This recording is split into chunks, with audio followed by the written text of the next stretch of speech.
Oops.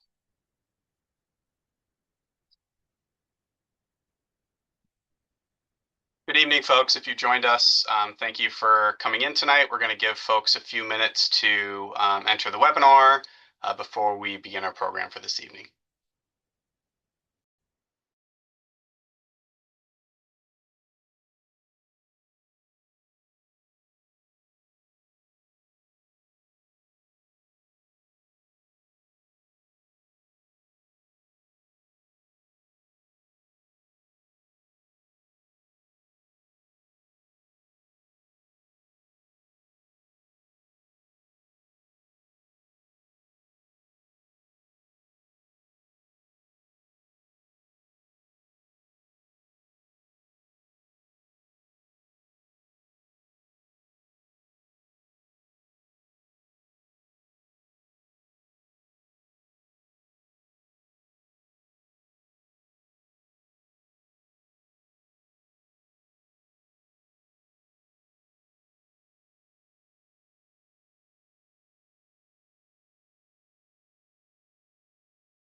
Welcome, folks. I just wanted to jump back in. If you didn't hear my last message, we're just providing a few more minutes for folks to join here, but we should be starting with the program momentarily.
We'll give folks just another minute before we get going with tonight's presentation.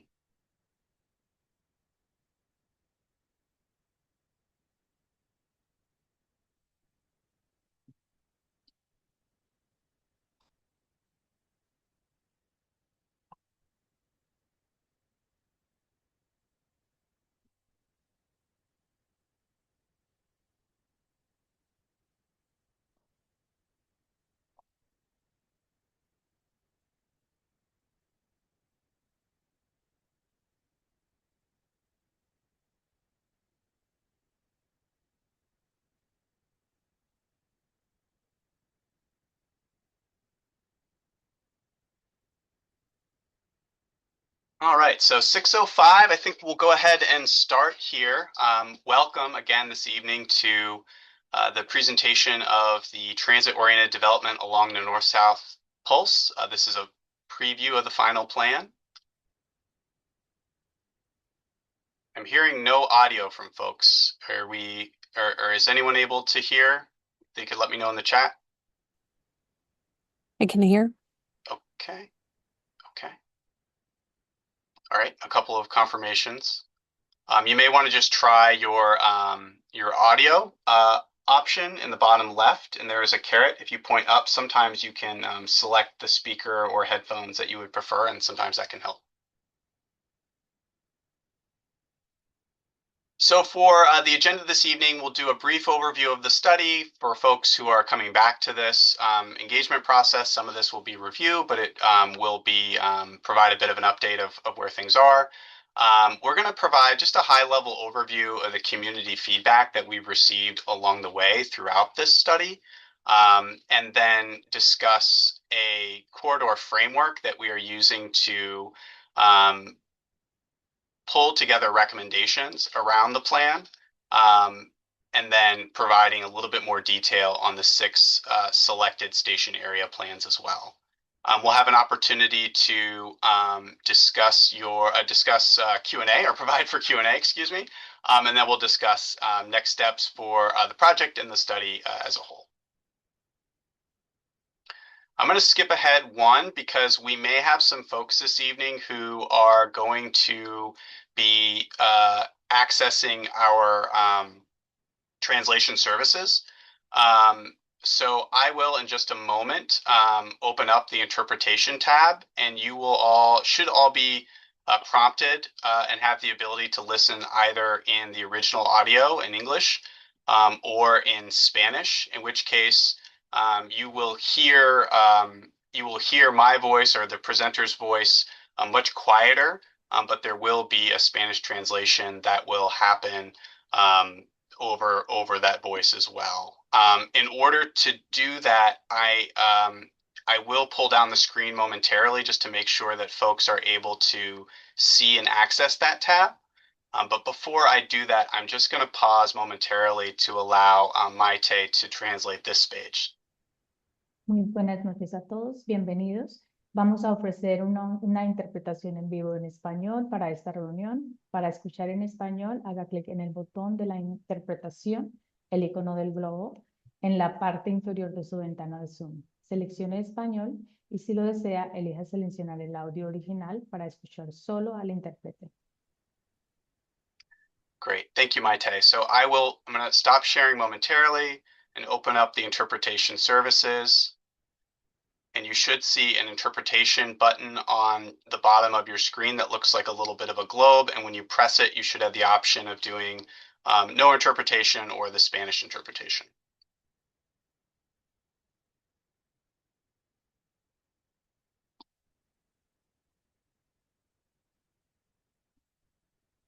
I'm going to give folks just another minute here before I pull the screen back up.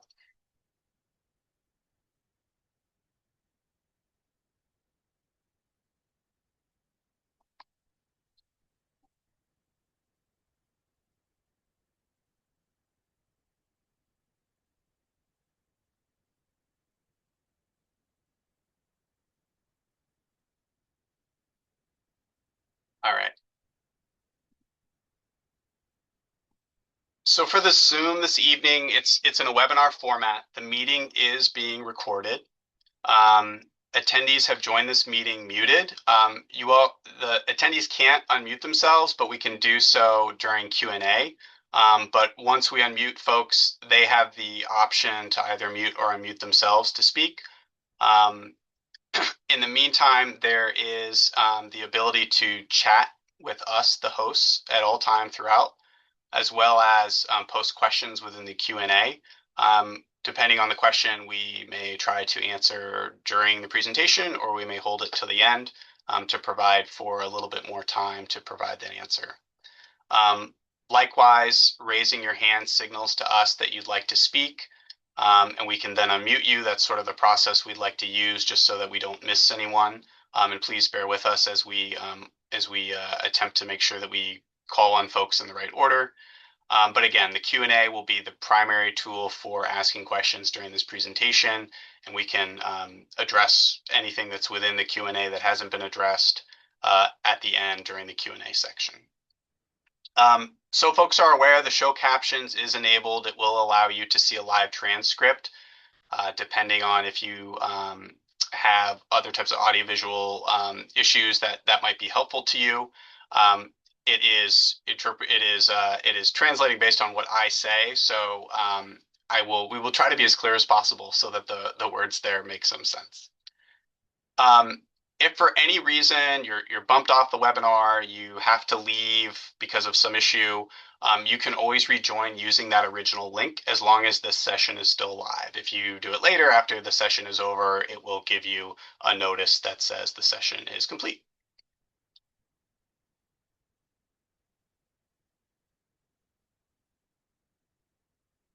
Great. All right, so let's begin. So as a reminder, this study of the potential for transit-oriented development along the north-south corridor is a study that GRTC is leading in partnership with the City of Richmond. The multidisciplinary consultant team led by HRNA and joined by VHB and Design Collective brings prior experience with GRTC working in Richmond. And together we have spent the past year, a little bit more than a year now, analyzing conditions, engaging the community, and shaping the recommendations that you will hear today.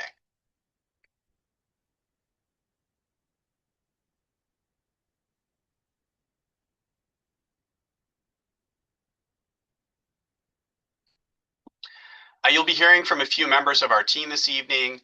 We're all here to walk through the findings and to answer your questions at the end. I will ask speakers to just briefly introduce themselves as they present, and I'll begin that and just say that I am Jameson Degg. I'm a director with HRNA Advisors, have been working with this group and with GRTC for several years now across multiple engagements, and have had the privilege to be the project manager on this effort specifically.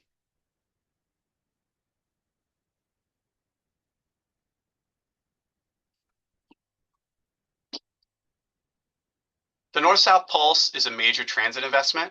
This TOD study is about making sure the neighborhoods around the future stations are ready to benefit from it. So this plan provides the roadmap to harness this investment while recognizing and enhancing the strengths of surrounding neighborhoods. The plan supports 4 long-term goals Richmond has set for itself: supporting local growth, expanding transit service, making connections across the James River, and enhancing access to jobs, to education, and to services.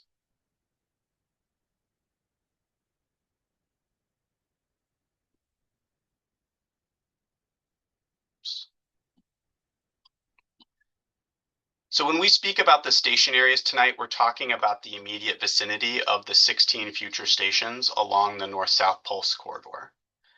With the exception of the 3 downtown stations of the downtown stations, including Baker Street, First Street, Lee Street, Broad Street, and Carey Street. This is a half-mile radius around each station. We've used a slightly smaller radius around those other stations of a quarter mile. And this definition sort of gives us a consistent geography for evaluating existing conditions, market potential, and TOD opportunities across the full corridor.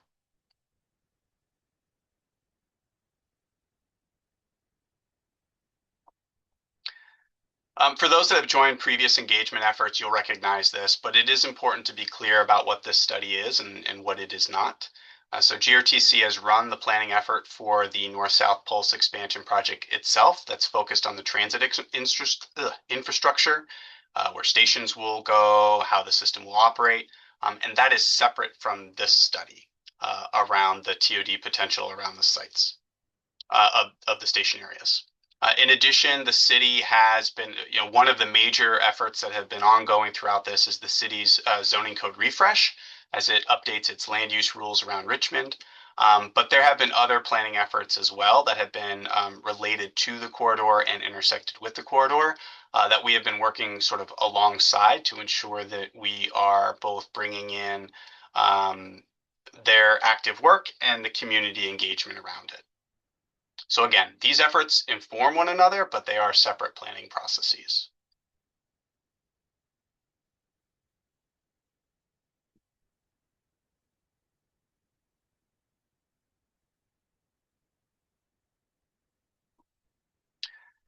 Community input has been central to shaping this plan, and we took a 4-phase approach. Very quickly, I'll just touch base. Last summer, we held introductory virtual workshops to hear initial wants, needs, and concerns. We followed this up with draft concept plans for 6 selected stations that we shared in public workshops in Richmond last fall. In addition, we ran a digital survey that reached over 150 respondents to capture priorities at a broader scale. And then today, in this final phase, we're sharing the findings and recommendations from this draft final plan with you all.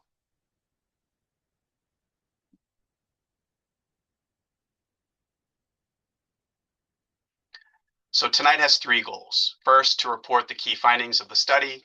Second, to present the station area plans that have been refined based on your feedback. And third, to share the goals and implementation strategies that will guide what happens next. Again, after this presentation, we will move into Q&A and want to leave some time to hear from folks and to get their reaction here.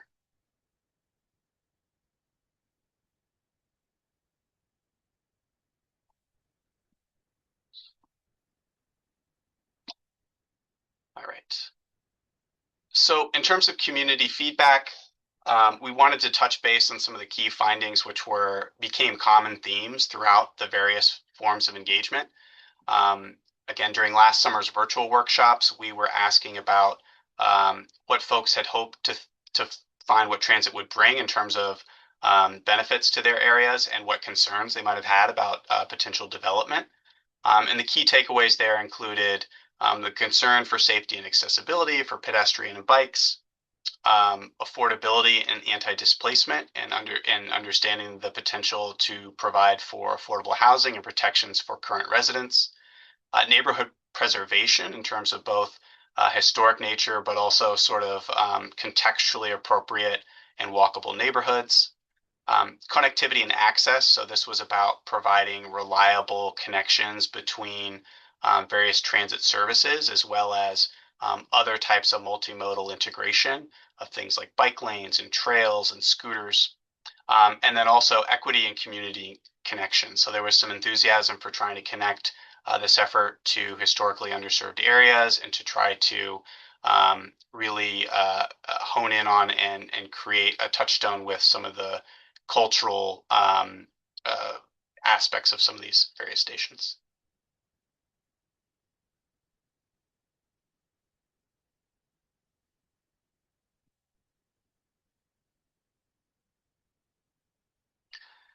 So during the public workshops in the fall of last year, we kind of had some of that distilled a little bit. So context sensitive growth was an important aspect that we heard in reaction to some of the preliminary concept plans that we shared. So wanting a mix of rental and ownership, making sure that there were options that were attainable for households here within the region, and then finding a way to promote a scale that fits within some of the existing neighborhoods. Looking for a walkable and connected corridor, looking for things such as finer street grids, traffic calming measures, other types of pedestrian-oriented frontage, and support for bicyclists, and looking for vibrant green neighborhoods. So protecting where possible the tree canopy, ensuring that parks that exist are sort of reinforced and supported, but also opportunities for new public realm spaces. And then an emphasis around green infrastructure alongside potential new development.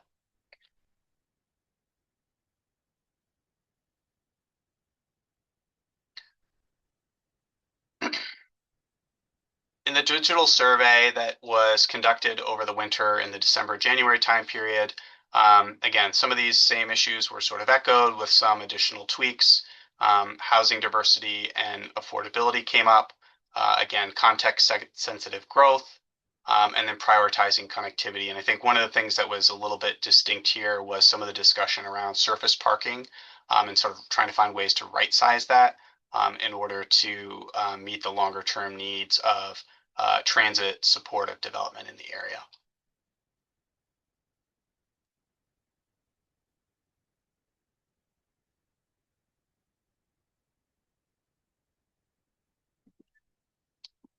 Great. So I'm going to start us off here a little bit on the corridor framework before handing things over to Cecily. But the corridor framework is really about helping to provide the substance of the final plan and really sort of focus it on how we think about applying the findings from the study to the entire corridor and how to reflect that in the concept plans for the selected station areas. So the corridor framework really provides the structure that guides how development and infrastructure investment should happen along the corridor, and the plans really demonstrate an application and visualization of that process.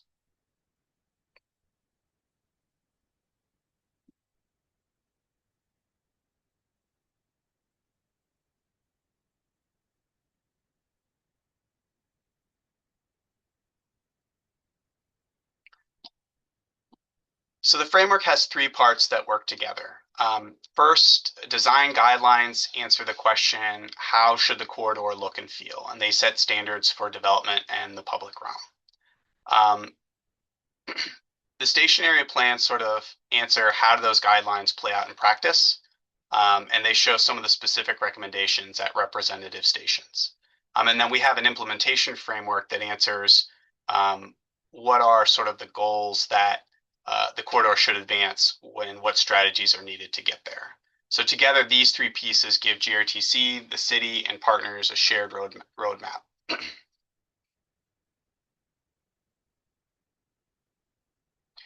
I think the only thing I would add here in addition is that an important part of this is ensuring that the guidelines that are designed to be flexible and broad also take in both the specific context of the north-south corridor, but also what are a variety of different neighborhood typologies across the entire corridor. So it spans from Henrico County to Chesterfield. It goes through downtown, places like Manchester, the other parts of the broader South Side, including Southside Plaza and Midlothian Turnpike. So there are a lot of different contexts that are needing to be addressed and met through this plan.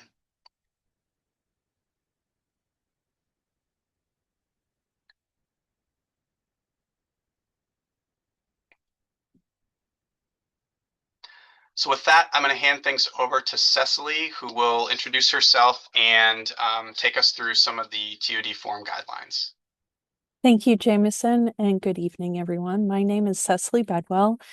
As Jameson mentioned, we're from the firm Design Collective, and our firm was brought on to look at some of the development that could be possible around the station areas. So first, we wanted to look at what are some guidelines for TOD form. These should carry through as the development happens around those future station areas.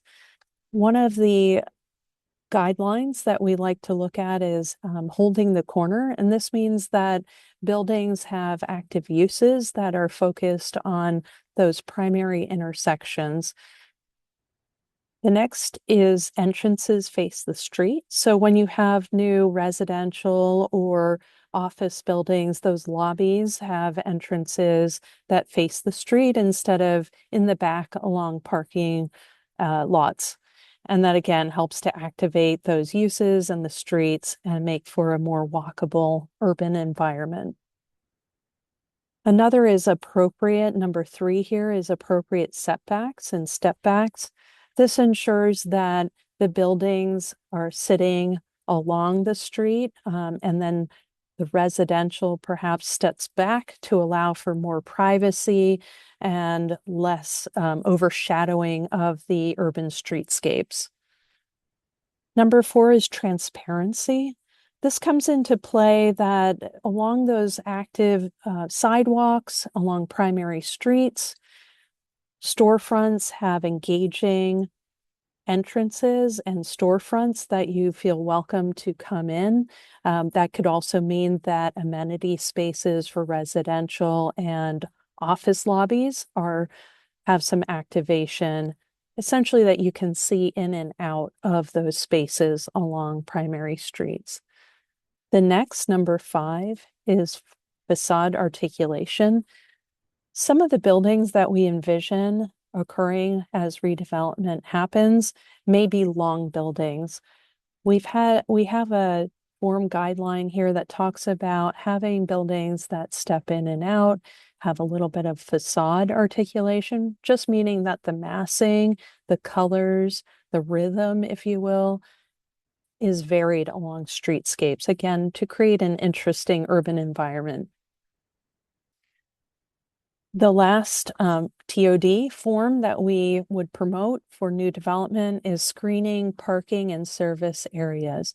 We know that not all streets and not all development can front the streets, and there may be some time where parking lots or on secondary streets where parking lots front those streets. And where that happens, screening can help to soften those lots and screen those from pedestrians and cyclists moving by.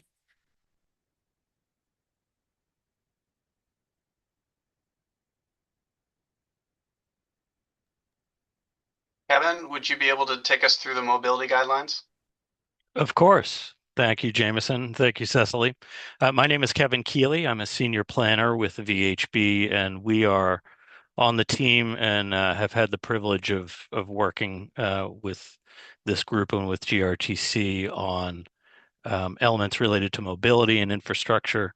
And so with regard to mobility, the plan builds upon 5 design guidelines that are intended to ensure that walkability and people-centered infrastructure design are at the core of the supportive development along the corridor. So just to walk through those 5 guidelines quickly, the first guideline is to apply complete streets design principles to new grid streets. So the station typologies that have been identified through the plan support reintroducing an urban grid, so new grid streets. And that in turn provides opportunities for creating streets that are people-centered and that balance space across modes, and that really can emphasize walkability. The second guideline is to prioritize safe and comfortable crossings to pulse stations and other key attractions in station areas, in addition to the stations. So the BRT design effort that Jameson was referencing, that's the related but independent effort to actually design the infrastructure for the BRT. That effort will upgrade pedestrian crossings at pulse stations themselves. But if we look a little beyond those immediate station areas, there may be additional enhanced crossing treatments that are needed to ensure that there's a fully connected network that people can use to safely and comfortably access not just the station, but the amenities around the station that are expected to come in over the course of this plan implementation. The third guideline is to fill gaps in the active transportation network. So we know a complete active transportation network that's walking, rolling, and biking is essential to a transit supportive environment. So gaps in that network could include missing sidewalks, trails, or bike lanes. It could also include facilities that exist but that are in need of upgrades or repair. So filling these gaps is often challenging, but it really can provide outsized benefits to connectivity and safety in the station areas. The fourth guideline here is to use coordinated wayfinding to reinforce and celebrate active transportation connections. So coordinated wayfinding, that can be signage, it can be other design elements, improves user comfort and orientation. It also signals to the broader community and the traveling public that active transportation, so walking, biking, and rolling, is valued in these areas. And then finally, the fifth guideline is to leverage nearby active transportation assets to broaden multimodal station access.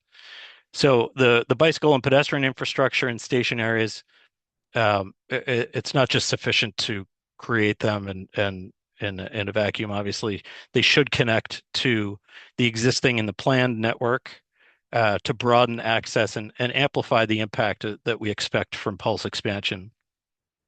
And this is also an opportunity to highlight and leverage the substantial investments that jurisdictional partners have made and continue to make in active transportation infrastructure over the past several years.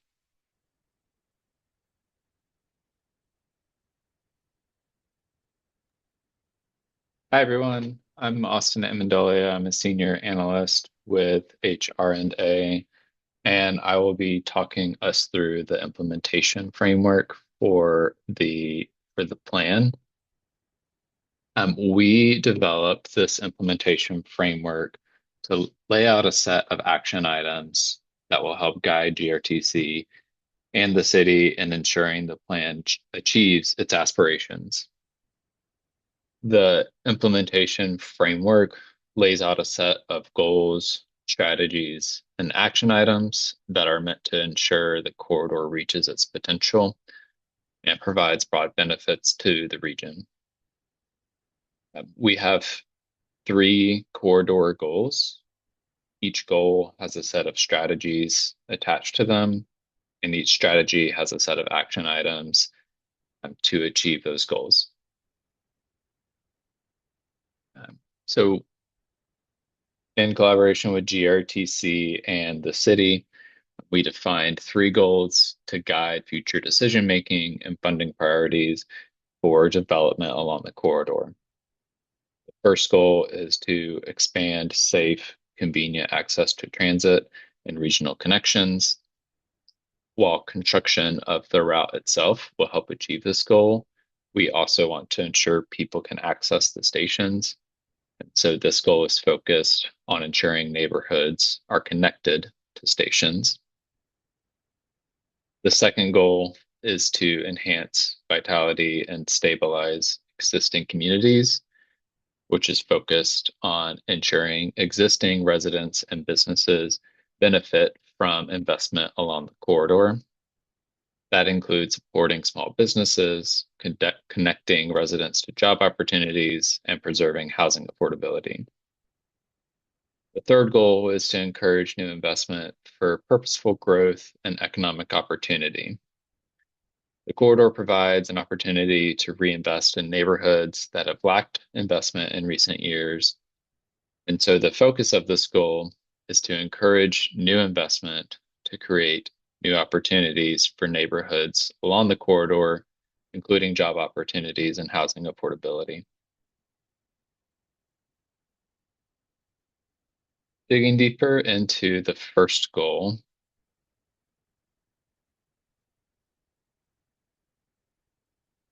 first goal is, again, focused on increasing connections to bus stations along the corridor. This will primarily be accomplished by enhancing first, last mile connections and by managing parking demand. When we talk about first, last mile connections, what we mean is being able to walk, bike, or roll to stations. And for when it comes to parking, the goal is to ensure that there's enough parking in the near term to support park and ride users, but over the medium and long term, recognizing that less parking may be needed, which can free up that space for other uses. This strategy is all about maintaining balance on how parking is handled along the corridor.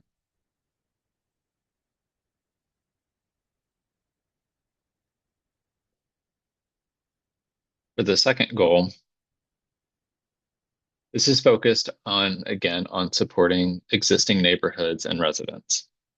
We want to ensure that existing residents and businesses get to benefit from increased bus service. There are several strategies that were developed to focus on achieving this goal. That includes providing small business support to ensure existing businesses can remain in place, leveraging new bus service to connect residents to job opportunities and job training opportunities, ensuring that new mixed-use development fits within neighborhood context and scale.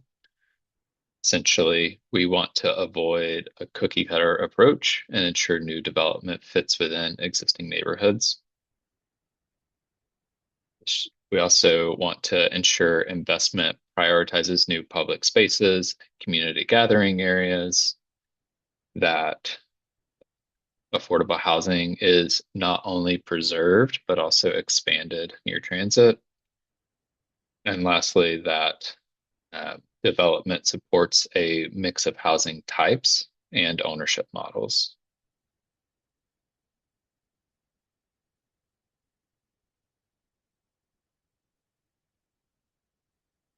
And our last goal is focused on ensuring new investment benefits expanding housing and economic opportunities along the corridor.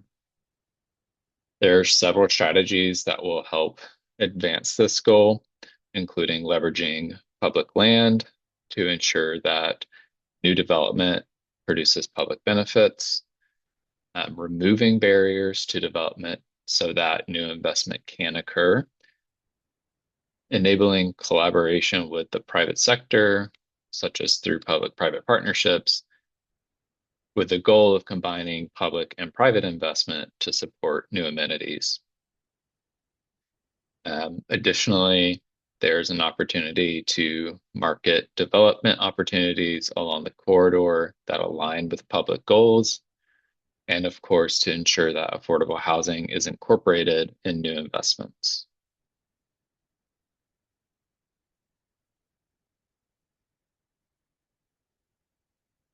With that, I'm going to turn it back to Cecily to talk through the station area plans.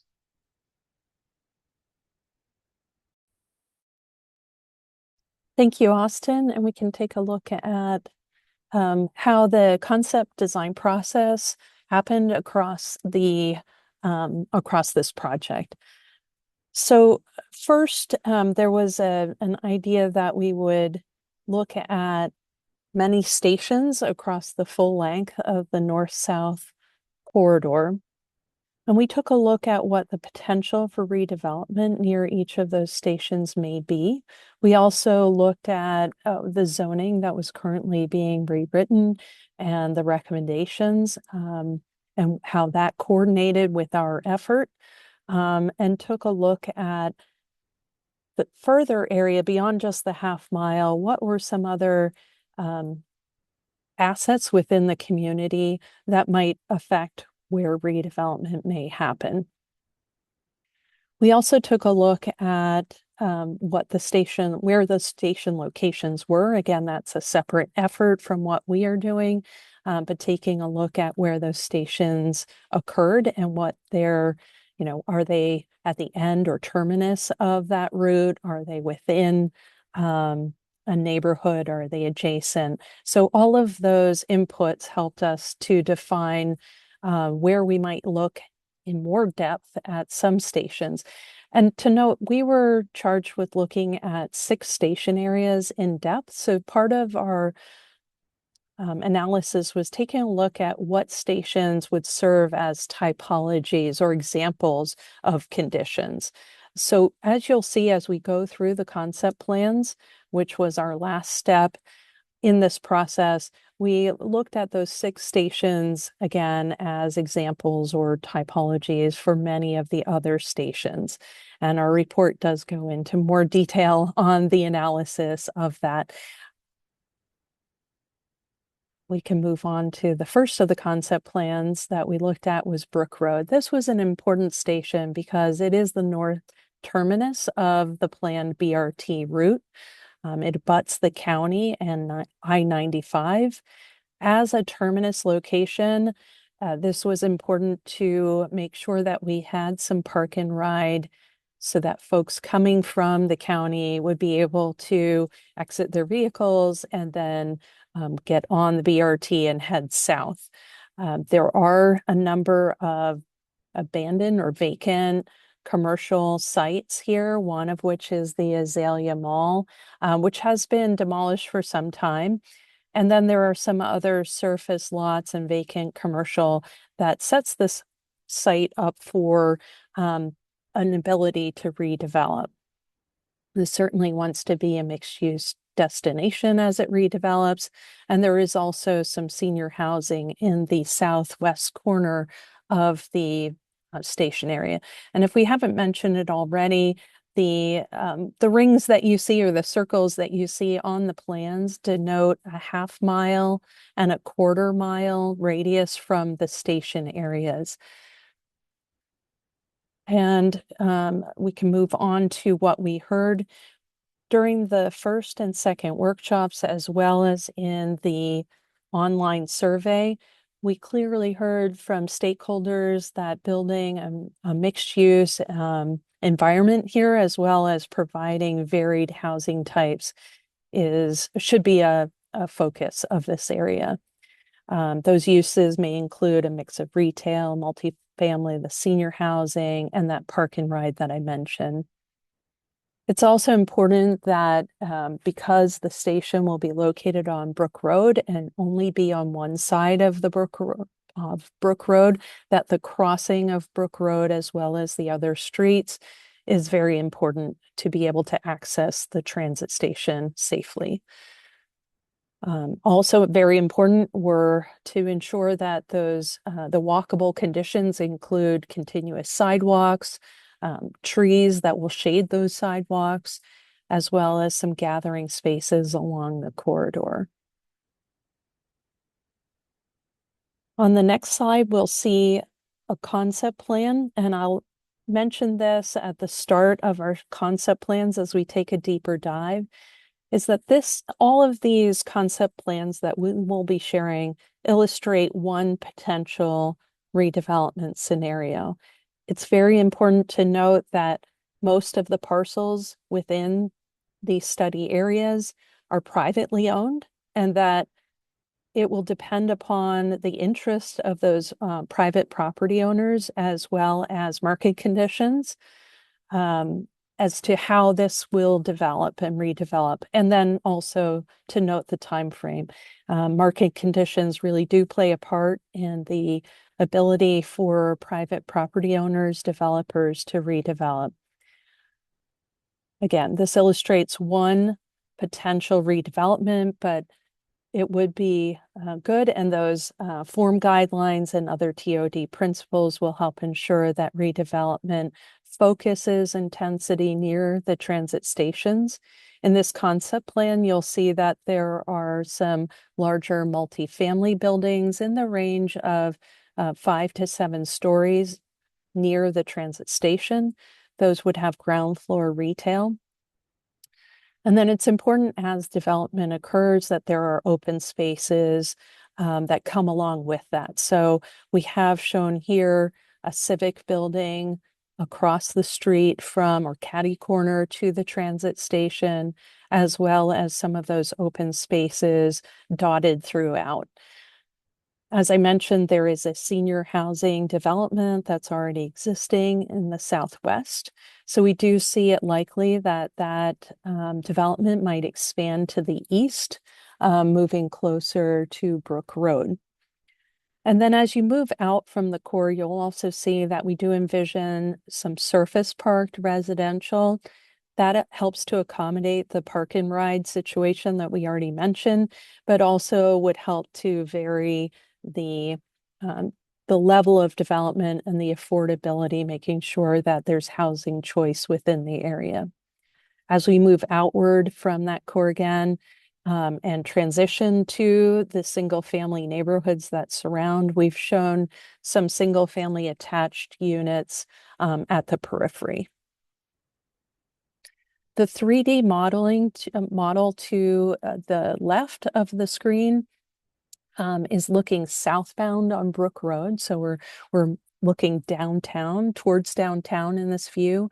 You'll see the station stop with the BRT bus and that those multifamily buildings with activated ground floor uses, tree-lined streets, and pedestrian crossings as we envision this station taking shape.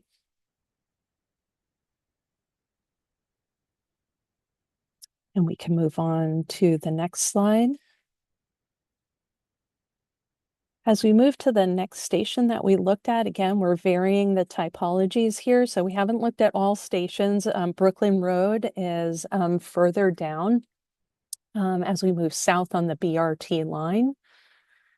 And you'll see that the existing conditions are largely composed of single-family detached, with the exception of some retail and converted residential along Chamberlain Avenue, which is moving north to south through the study area. The planned BRT stations occur at the Brooklyn Parkway Chamberlain intersection. And at that intersection, you can see that there are some types that are commercial uses as well as residential uses. It's important to, again, we'll say this again and again, concentrate any higher density near that intersection or near the TOD stations, and then transition to the existing neighborhoods. And that's a theme that will repeat throughout. We can move to the next slide. So what we heard for Brooklyn Park is that, mid-rise multifamily density at the intersection is important, but again, transitioning to those single family neighborhoods is equally important. People would like to see some ground floor retail under that housing, helping to preserve the existing small businesses that are along that corridor already. So not anticipating a lot of pressure and high density redevelopment that might push those small businesses out of the area. It's important that, again, the crossings of the roadways are improved and bike infrastructure is included along Chamberlain. As we noted, Jamison and myself noted, there is a separate study that is looking at the actual route and how the streetscape will change. We did look at that, but we are not controlling that within this study, within this project. However, we do make recommendations for improved streetscapes and connectivities across. For open space, pocket parks, and a walkable tree-lined commercial streetscape is desired. Before I move on, oops, sorry, Jamison, if we can move back one slide, I'll just note that the precedent images that you're seeing on screen are the preferred precedent images that people selected during the workshops and on the online survey.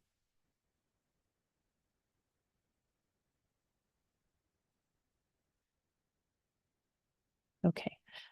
Now looking at the Brooklyn Park concept plan, you'll see this site is a lot lower density than what we saw on Brook Road. So it is in comparison to that, and purposely so. We do see this as a smaller node. It does not present as much opportunity for redevelopment because of those stable neighborhoods surrounding the station area. However, there are opportunities here to have the concentration of mixed-use development at the Brooklyn Road, Brooklyn Parkway, and Chamberlain Ave intersection. We do see the possibility of having some mid-rise multifamily at that intersection, again with ground floor retail. And then one thing to note that we did see is an ability, because of the station being located at this intersection, to really improve the connectivity to the park to the west, to the east. Pollard Park sits isolated from the intersection by Ladies Mile, which is a small road that comes in at an angle. By closing that, we can improve pedestrian and bicycle connectivity from the station to that park, as well as clean up some maybe traffic conflicts, pedestrian conflicts that might happen at that location. As we move away from the intersection, we've transitioned to including some more senior housing and affordable housing in that intersection, to the north and south of that intersection. And to the rendering to the left, we can see again the station stop. There are two station stops. They sit catty corner from one another in the lower left-hand corner, you can see the bus pulling up at the northbound station. There's actually one catty corner across the intersection. And again, you can see the low-rise to mid-rise multifamily with ground floor retail, and then transitioning as we look to the south to 2 to 3 story residential, including the affordable and senior housing.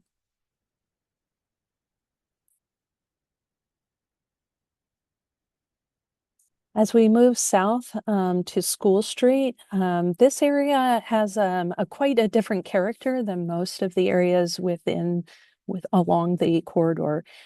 There is a good amount of light industrial in this area, and there is also VUU, which sits just to the west of the main campus. Sits just to the west of the study area. There's also some parkland that happens to the east. All of this makes quite a different location and a unique condition along the corridor to allow for some interesting redevelopment that might occur within the study area.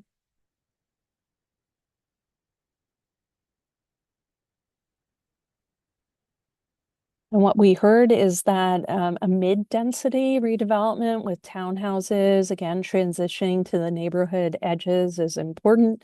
Again, those mixed uses, that's going to be a theme that we heard throughout.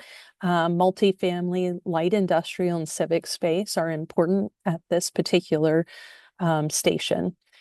The connectivity and mobility of many of the comments focused on creating a better street network and connectivity to disrupt or break up the large industrial blocks that we see here.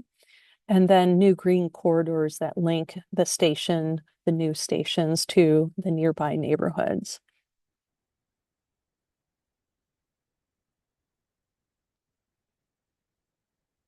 For this concept plan, again, a little bit, we go from Brook Road, which was dense, to Brooklyn Park, which was less dense, and then back to a little bit more density. And that is because of the available land here, as well as the context that this is near a campus and VUU is nearby. We do see, again, a concentration of mixed-use multifamily with ground floor retail at the station stop in the middle of that circle. And you'll see that we really looked at trying to improve the connectivity to VUU along School Street. And this is where some of those retail uses could develop outward and provide a better pedestrian and bicycle connection to the stations. And we do think that's critical for the success of this area moving forward. As noted in what people would like to see, we also agree that there is an opportunity for a civic site here at the core of this area. So you can see that just to the west of the new station areas on the northwest corner of School Street and Chamberlain. Moving out from this, we do see that there's a potential again for 4 to 5 story surface parked residential. That is what we are seeing closer to the campus and might have a focus of providing affordable student housing in the area. We do see that there's a possibility, again, because of the proximity to the campus, that there might be a hotel use. And we did keep some of the light industrial at the periphery of the half mile. Because those are good spaces to incubate businesses, and also they provide jobs and employment opportunities for residents nearby. As we move further from the core, we see again a transition in the pale yellow, to those single family attached units that transition nicely to the single family detached that we see to the outer edges. And in the perspective view, the rendering to the left, we are looking actually, and this time the others have been looking southbound. Now we turn our attention or focus to that connection to VUU. So we're looking westward along School Street from the station areas. And again, you can see those catty corner to one another. at the intersection. And then we're looking towards the campus along what would be a new activated corridor leading to the campus and college beyond university. I did want to point out one thing that in the blocks that are just on that school street to the north side, we are showing those elevator apartment buildings with surface parking. However, it's equally likely that the post office that is located there would remain. And we've noted that. That really just depends on how they want to move forward. If they like that location and want to remain there, that can certainly, the concept plans can certainly accommodate that.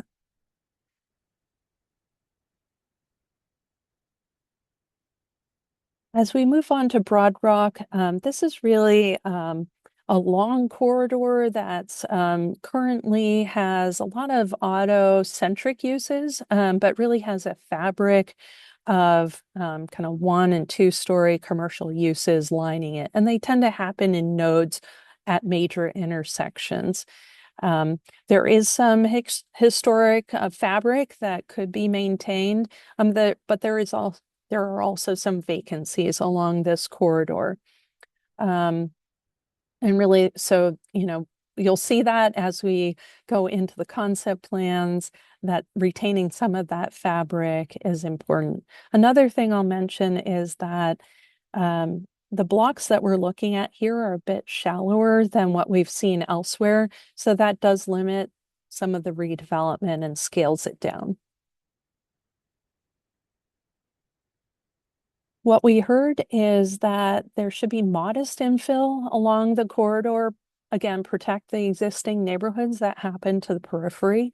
The uses there, people would like to see some additional retail and diversity of retail, and separating those from the auto repair uses that are dominating some of the study area.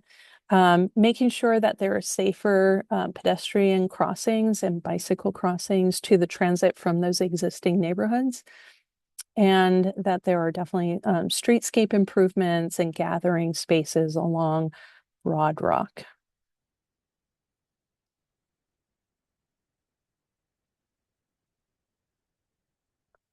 So again, Broad Rock, more similar to Brooklyn Park, is a little bit more modest. One thing that I'll point out is that there are community assets to the north or northwest and southeast, and those include a community garden as well as a pool. So you'll see that, we really want to make sure that those assets are connected to the transit station and to each other on either side of the road, of the main thoroughfare.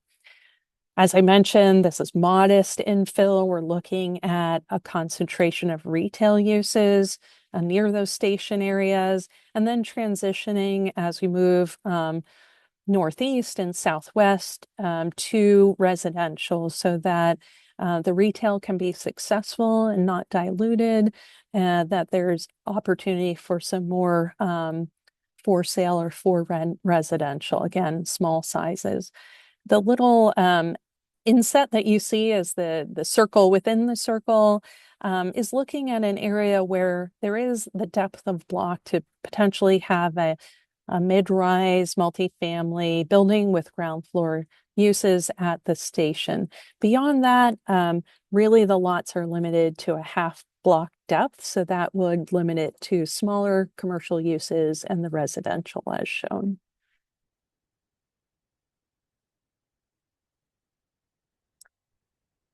Moving on to Southside Plaza.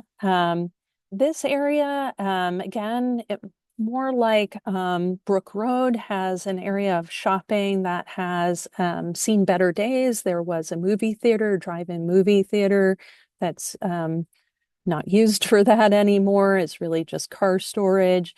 And even the existing shopping center, there are stores, but it is declining. There are some other assets here that are important to note, such as the new trail that came in to play, the James Branch Trail, that is a new asset that you see moving diagonally through the study area. And this is where the route comes down and then turns westward as we move through this area. There may also be a bus transfer station that's located here. So this could really become a hub for that. Again, this area then would provide an area that could be substantially redeveloped. As we move on to the concept plans, you'll see that taking shape. And what we heard was there was support for that mid-rise. Oops, you can go back to what we heard for just a moment. There was support for mid-rise multifamily in the area that's Southside Plaza, townhomes stepping into the neighborhoods, that same mix of uses, but making sure that there is still a grocery anchor. And that's very important to prevent a food desert, as many people know. Access to food is important. Break up those large surface parking lots and make a walkable street grid, which we did take to heart, and then make sure that there are plazas and tree-lined streets that come with that development.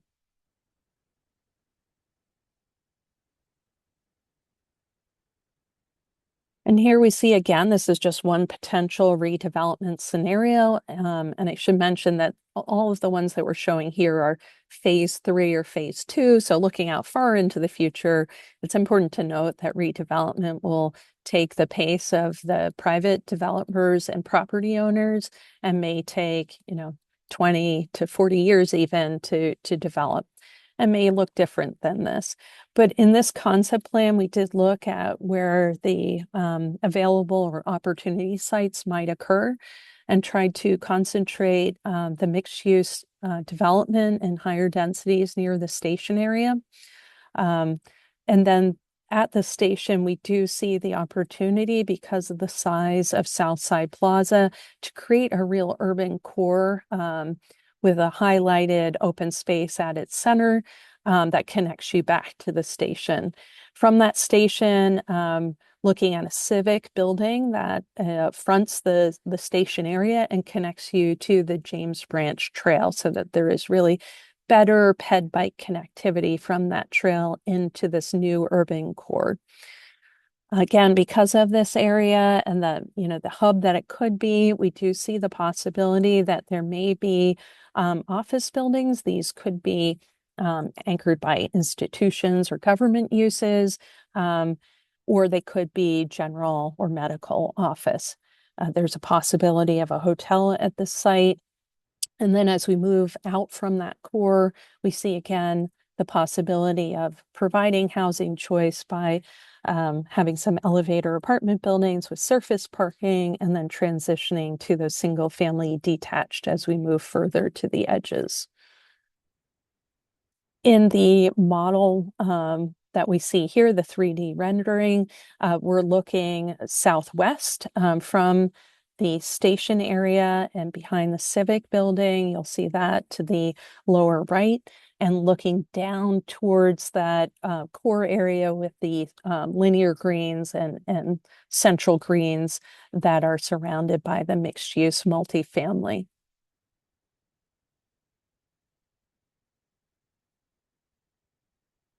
And Eric Road is the last station of the 6 that we looked at more in depth. And again, we chose it because it does certainly have some unique characteristics. The biggest impression that we have of this area is that it is really dominated by auto-centric uses, as well as very intense transit services. These services do occupy quite a bit of land within the area, as do some larger churches, centers of worship that have, taken areas that were once shopping centers or big box stores and then converted those. So this area is definitely unique along the corridor.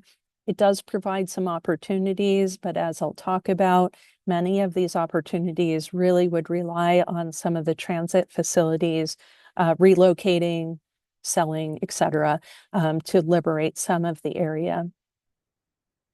One thing I'll mention as we're looking at the existing conditions is that there is a creek that has really been channelized. That really means it's been put into a culvert.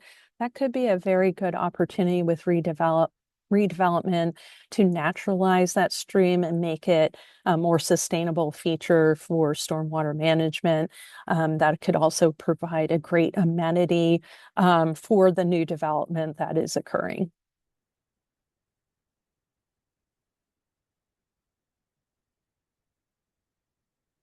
If we move on to what we heard, people were looking for multifamily and mixed use over and surface rather than surface lots. However, the market may push things to some surface parking needed in this area to support redevelopment. Again, preserve. There are neighborhoods to the north and south of where the station area is. They're very currently separated by those light industrial uses from where the station is planned. So really creating connectivity and mobility to link the neighborhoods that exist, as well as any new development to the stations will be important. Again, as we heard before, tree-lined streets and gathering spaces located near the stations are desired.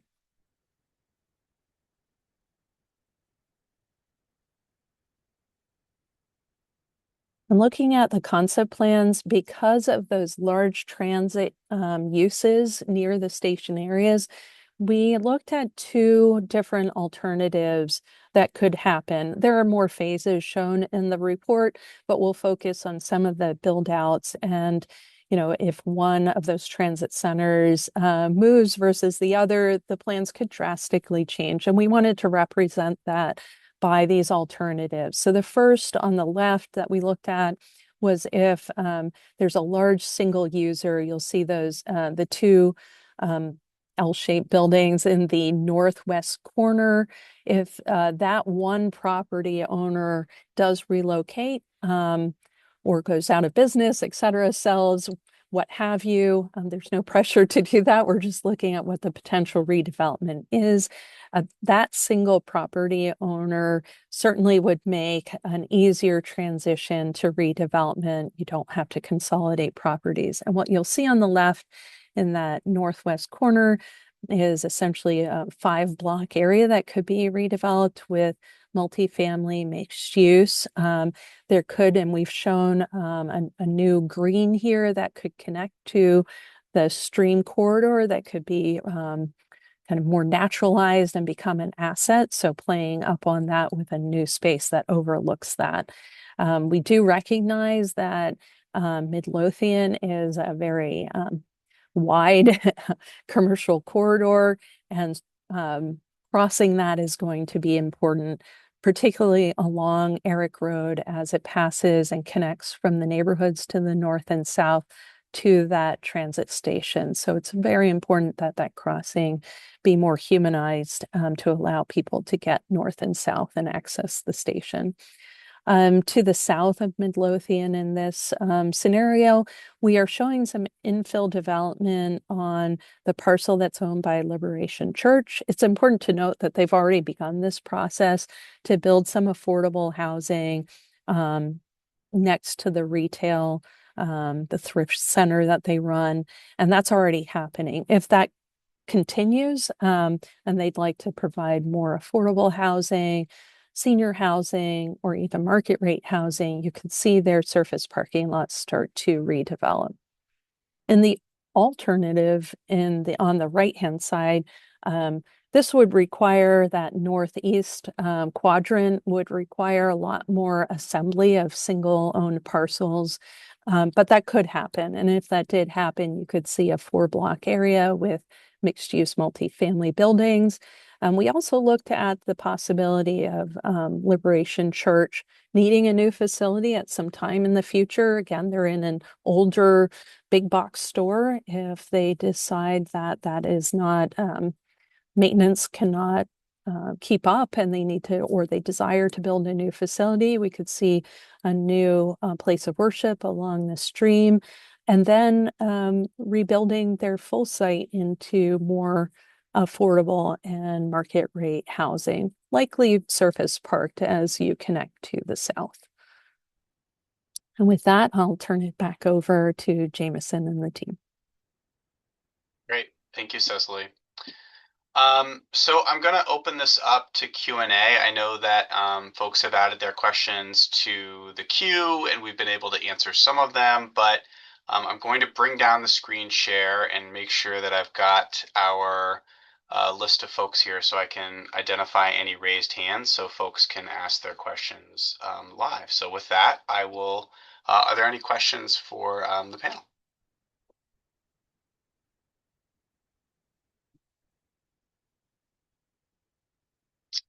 All right, give this a shot here.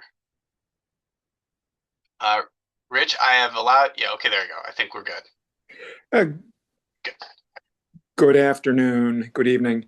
2 weeks ago, Monday, the Richmond Planning Office hosted another consultant doing a housing-oriented study along the Pulse Corridor, Chamberlain Avenue, half mile in between. It's unclear how this initiative and that initiative are working hand in hand. Do you have any insight on that?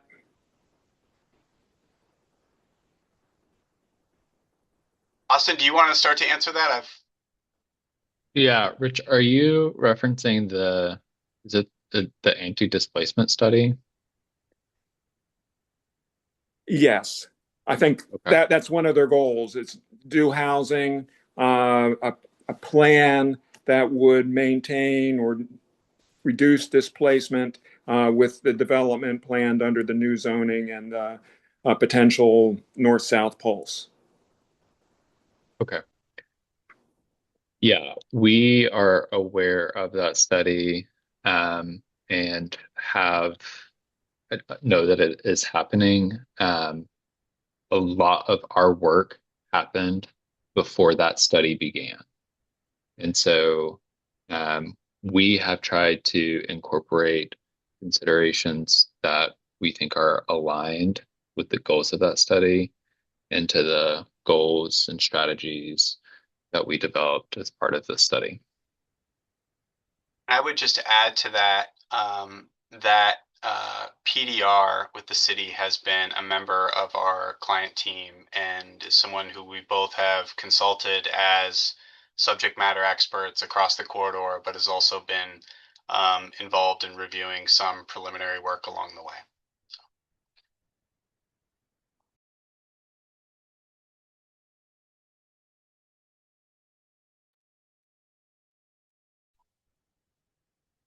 Other questions?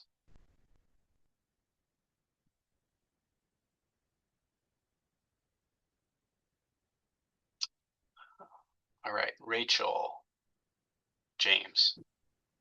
Hi, thanks. I was curious if there was, like, in the conversation about retail space development in like mixed use areas, I wondered if if there's feedback around like pre-K centers and or I don't know, like academic study locations, or like I was sort of thinking about community services and if that sort of is considered under retail or if that wasn't really feedback that came through in this study.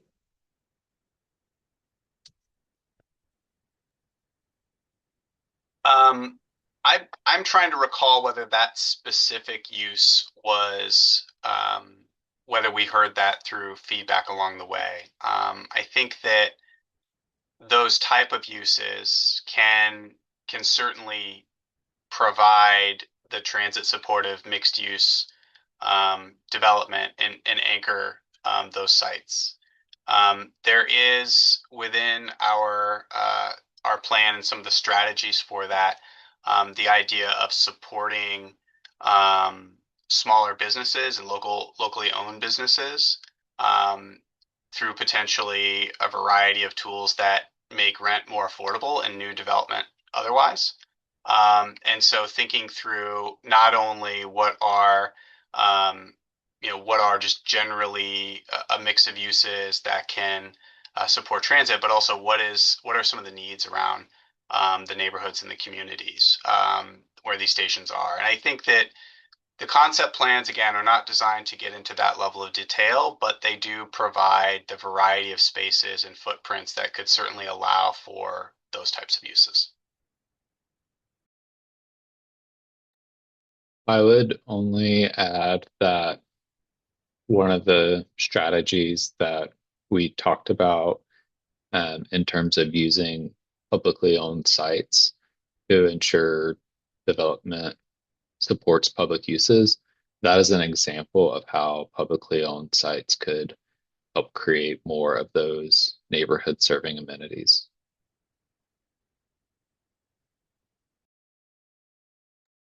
Gotcha. Thank you both.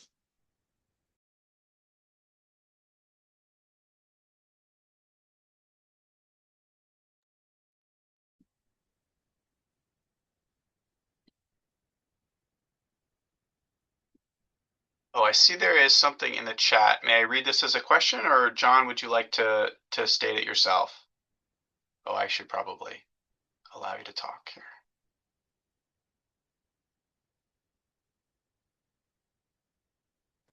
Can you hear me? Yes, we can. Thank you. Okay. Yes. Yeah. So I'm getting a little selfish here because I live in this area where we do number. We belong to the pool on the other side of Chamberlain, so we ride our bikes across Chamberlain. Currently, I read it today. There's one stoplight in between Brooklyn Park and Laburnum. So if you're going to take away the median, which makes it feasible currently to cross Chamberlain, if you take that away, you make it almost impossible to cross the street without adding a bunch of extra areas where you can potentially cross the street. So north-south walkability, you already have sidewalks. You already have, you can walk north-south on Chamberlain Avenue. The problem is going east-west.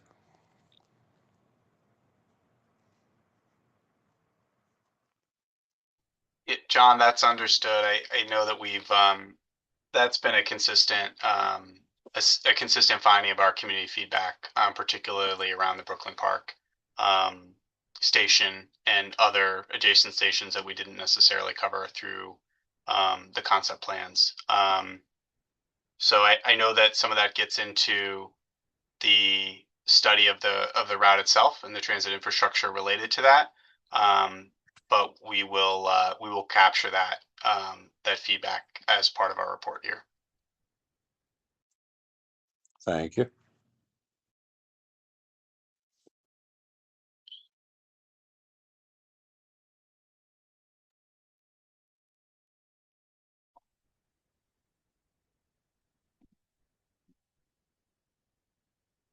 Oh, it looks like there's a question in the Q&A that says, which proposed station area changes are realistic in the next couple of years or 5 to 10 years versus conceptual long-term visions? I'll speak to this a little bit at first. When the final plan is announced and available, you'll see a preliminary draft of this was done at the time of the public workshops last year. But we have showed a sense of phasing on this because without going into every single phase for all 6 stations tonight, there's definitely an interim steps along the way. I'll say that for our exercise, in addition to what Cecily shared around the fact that these are sites that are owned by private developers and will be sort of making their own decisions, we assume that development does not commence around some of these transit supportive concepts before implementation of the route itself. So in terms of timing right there, there are probably several years before we're even talking about some of those initial phases. And so that's sort of helpful to keep in mind when it comes to thinking about the scale of time.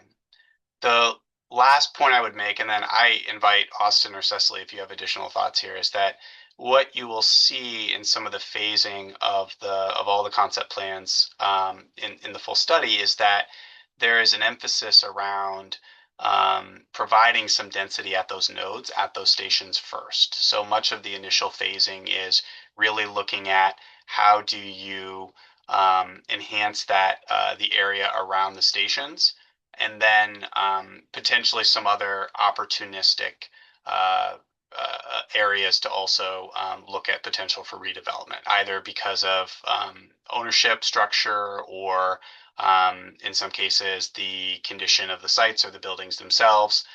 But the short answer is it's long term.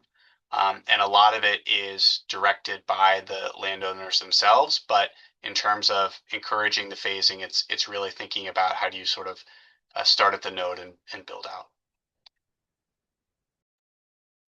And I'll just mention one point that I have mentioned. The sites that are adjacent to those station stops, but that are also, large enough, are definitely those that we do think would happen in the midterm. I'll say not the short term, but the midterm, once the station stops are built.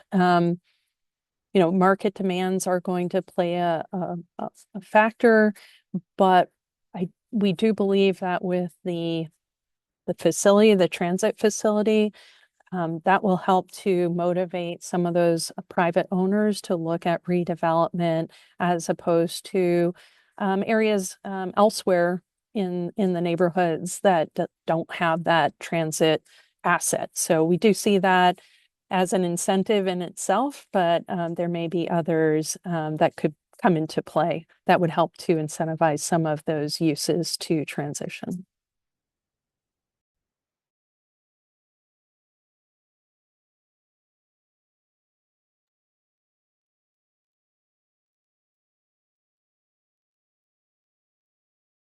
Other questions?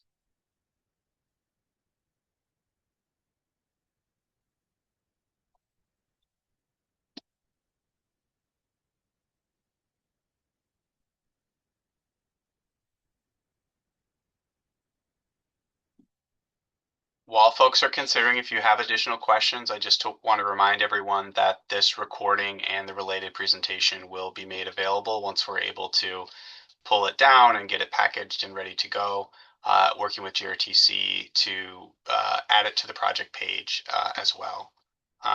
There was a question earlier as well around the comment card, which we have had open throughout this study, and which we will continue to have open through the end of this month. Austin, if you wouldn't mind adding that as a link to the chat, which goes out to everyone, just so that they can see the link again, in case they would like to make an additional comment card after tonight, if you've not had a chance to have your concern known, or think of it later or anything like that.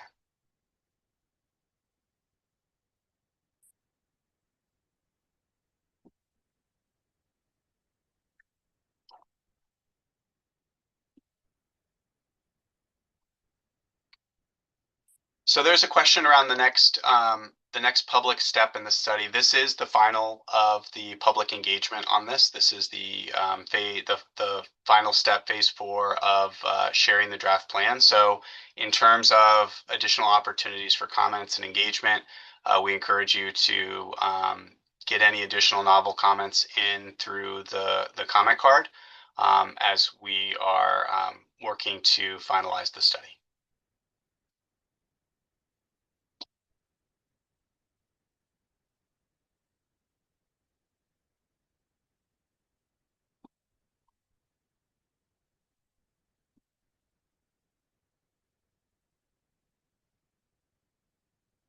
I think somewhere we had said that this would go about 90 minutes, and we are about 6 minutes short of that. So I do want to put forward a final call for any questions.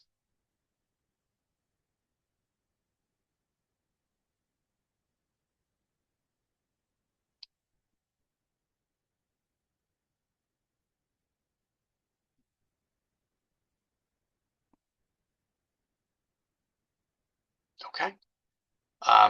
Well, thank you very much for joining tonight, for your thoughtful questions, and for many of you whom we've already received feedback from, your continued engagement around this project. It's helped lift the quality and the comprehensiveness of it meaningfully. So thank you and have a great evening.